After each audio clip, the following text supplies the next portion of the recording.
Hello students, once again welcome to your own YouTube channel Learn English with Pradeep. I am Pradeep Kushwaha. Student आज की class में हम UP board intermediate poetry second poem the true beauty जो कि Thomas खेरेव के द्वारा compose की गई है का सेकेंड स्टेंजा लास्ट स्टेंजा लेकर आप लोग के बीच में आए हैं, जिसको हम लोग context with reference and explanation करेंगे। आइए शुरुआत करते हैं। फर्स्ट ऑफ ऑल स्टेंजा को रीड करते हैं, स्टेंजा को समझते हैं, उसको इंग्लिश में और हिंदी में समझते हैं, then it will be easy to explain with us. Read करते हैं, समझते हैं पहले। But I smooth and stead fast mind, gentle thoughts and calm desires, heart with equal love combined, candle never dying fires, where these are not, I despise, lovely cheeks or lips or eyes. Read it once again. It is also important to read the stanzas. Many times it has been seen that बहुत से बच्चे ऐसे होते हैं जो उसको really ठीक से प्रोनाउंसिएशन नहीं निकाल पाते हैं, तो ज़रूरी है उसका पहले हम लोग हिंदी में उसको इंग्लिश में रीड करें, उसका हिंदी में अर्थ निकाल कर समझें, then we can easily context it and also explain it. तो listen again. But I smooth and stead fast mind, gentle thoughts and calm desires, heart with equal or combined, kindle never dying fires. Where these are not, I despise, lovely cheeks or lips or eyes. Now explain it in Hindi. But I smooth and steadfast mind, लेकिन एक कोमल और सज्जन विचारों वाला हृदय, gentle thoughts सज्जन विचार, and calm desire और शांत इच्छाएँ, heart with equal love combined, ऐसा प्रेम जो समान रूप से प्रेम करता है, लव कंबाइंड उनका प्रेम सामंजस्य, उनका प्रेम आपस में बराबर का होता है, काइंडल नेवर डाइंग फायर, ऐसा प्रेम कभी भी नष्ट नहीं होने वाला होता है, और where there these are not, जहाँ पर ऐसा नहीं होता है, आई डिस्पाइज, मैं घृणा करता हूँ, लवली चीक्स, गुलाबी गालों को, लिप्स, होठों को, एंड आइज़, और ऐसी आँखों को। तो listen again. But I smooth and stead fast mind, लेकिन कोमल और दृढ़ प्रतिज्ञ वाला मस्तिष्क, gentle thoughts and calm desire, सज्जन विचार और शांत इच्छाएँ, heart with equal love combined, और ऐसा प्रेम जो समान रूप से प्रेम करता है, हृदय की गहराइयों से प्रेम करता है, काइंडल नेवर डाइंग फायर, उनका प्रेम कभी भी समाप्त होने वाला नहीं होता है, उनका प्रेम क़यामत के दिनों तक जिंदा रहता है।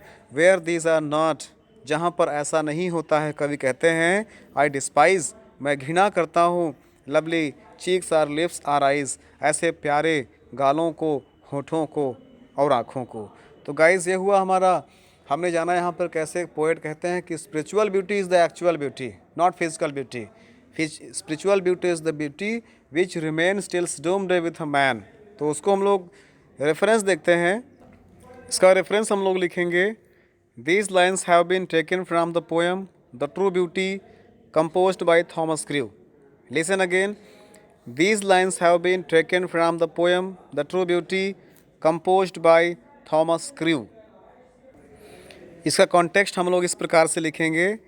In this stanza the poet tells us about true beauty, that is spiritual beauty based on virtues. कहते हैं in this stanza, इस पद्य खंड में the poet tells us about true beauty, कवि हमें वास्तविक सुंदरता के बारे में बताते हैं, और दैट इज़ स्पिरिचुअल ब्यूटी, जो कि आध्यात्मिक सुंदरता होती है, हृदय की सुंदरता होती है, और बेस्ड ऑन वर्च्यूज़, जो उसके गुणों पर आधारित होती है। मीन्स यहाँ पर कवि हमें ऐसी सुंदरता के बारे में बात करते हैं जो कि उसकी अंतरात्मा से होती है और जो उसके गुणों की सुंदरता होती है, अर्थात वह सुंदरता जो अंतरात्मा से होती है, जो हृदय की गहराई से होती है, और जो गुणों से संबंधित सुंदरता होती है, वह कभी भी नष्ट नहीं होती है, और वही वास्तव में सुंदरता होती है, वही वास्तव में ट्रू ब्यूटी होती है। एक्सप्लेनेशन देखते हैं इसका। एक्सप्लेनेशन को ध्यान से समझना है।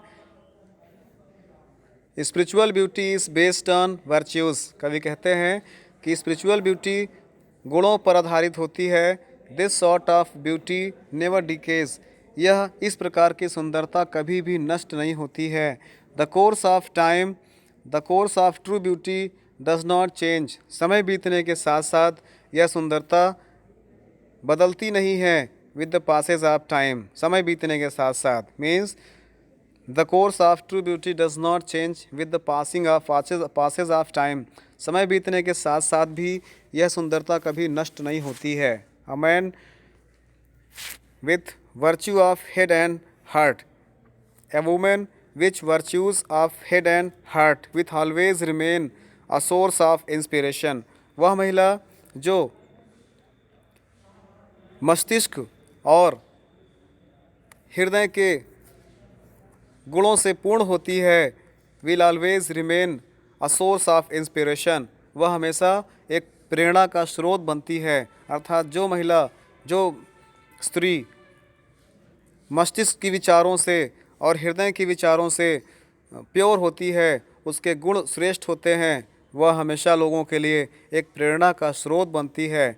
A woman without virtues is nothing but a show piece, वह महिला जिसके अंदर हृदय की गहराई शुद्ध नहीं होती है, जिसके गुणों में सच्चाई नहीं होती है, वह कुछ नहीं, केवल एक शो पीस होती है, केवल एक नुमाइश होती है। She can not attract her lover for ever, वह हमेशा हमेशा के लिए अपने प्रेमी को कभी अट्रैक्ट नहीं कर पाती है।